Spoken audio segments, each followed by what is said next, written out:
নমস্কার, সনাতন ধর্মকথা চ্যানেলে আপনাদের সবাইকে স্বাগত।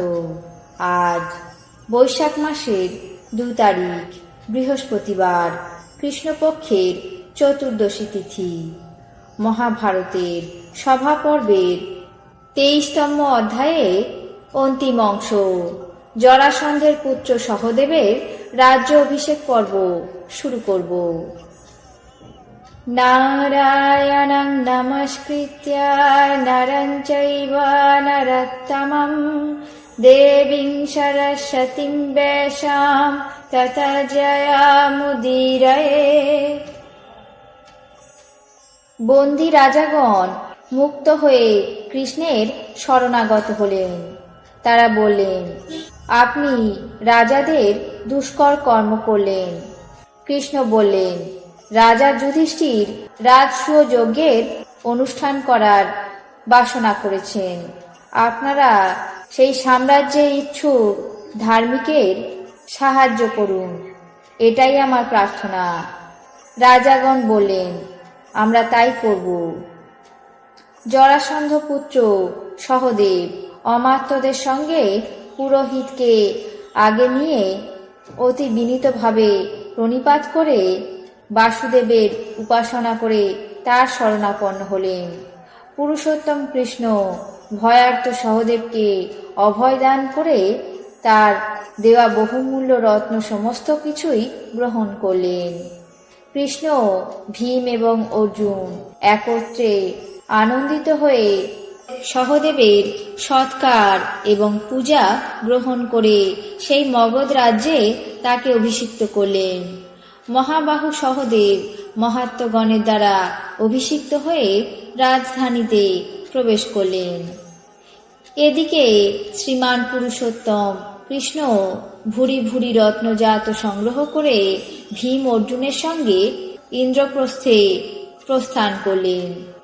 সেখানে উপস্থিত হয়ে রাজা যুধিষ্ঠিরকে সম্বোধন করে আনন্দের সঙ্গে বলতে লাগলেন, হে মহারাজ, বৃকোদর ভীম জরাসন্ধকে বধ করেছেন। কারারুদ্ধ রাজাগণও বন্ধনমুক্ত হয়েছেন। ভাগ্যক্রমে ভীম এবং অর্জুন কৃতকার্য হয়ে অক্ষত শরীরে নিজেদের নগরে আগমন করেছেন। রাজা যুধিষ্ঠির কৃষ্ণের মুখে এই কথা শুনে অত্যন্ত আহ্লাদিত হয়ে বাসুদেবকে পূজা করে এবং 2 ভাইকে আলিঙ্গন করলেন। ভীম অর্জুন জরাসন্ধকে বধ করে জয় লাভ করেছেন। তাতে যুধিষ্ঠিরের আর আনন্দের সীমা রইল না। তারপর তারা বয়স অনুসারে রাজাদেরকে সৎকার এবং পূজা করে বিদায় দিলেন। রাজাগণও যুধিষ্ঠিরের দ্বারা সম্মানিত হয়ে প্রফুল্ল চিত্তে রথে আরোহণ করে নিজ নিজ দেশে গমন করলেন।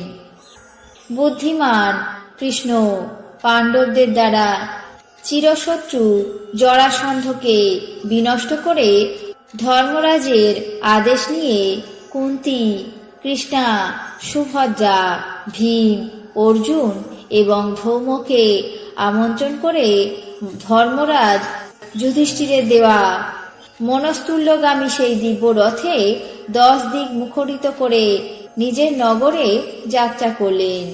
তার যাওয়ার সময় অজাতশত্রু যুধিষ্ঠির প্রভৃতি পাণ্ডবগণ তাকে প্রদক্ষিণ করলেন।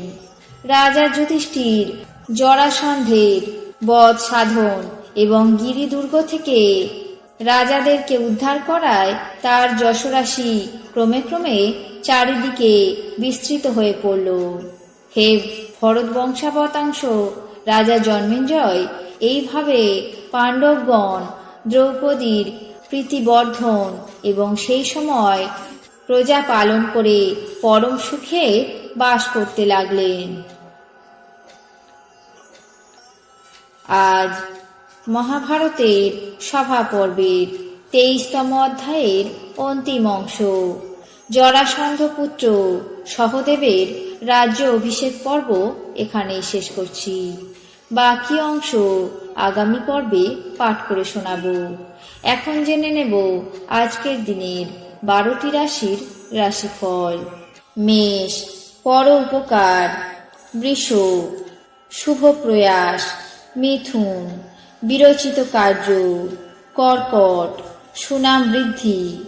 সিংহ, সুযোগ লাভ। কন্যা, জীবাণু সংক্রমণ। তুলা, কর্মপ্রাপ্তি। বৃশ্চিক, অবৈধ সম্পর্ক। ধনু, আশাহত। মকর, ভাগ্যোদয়।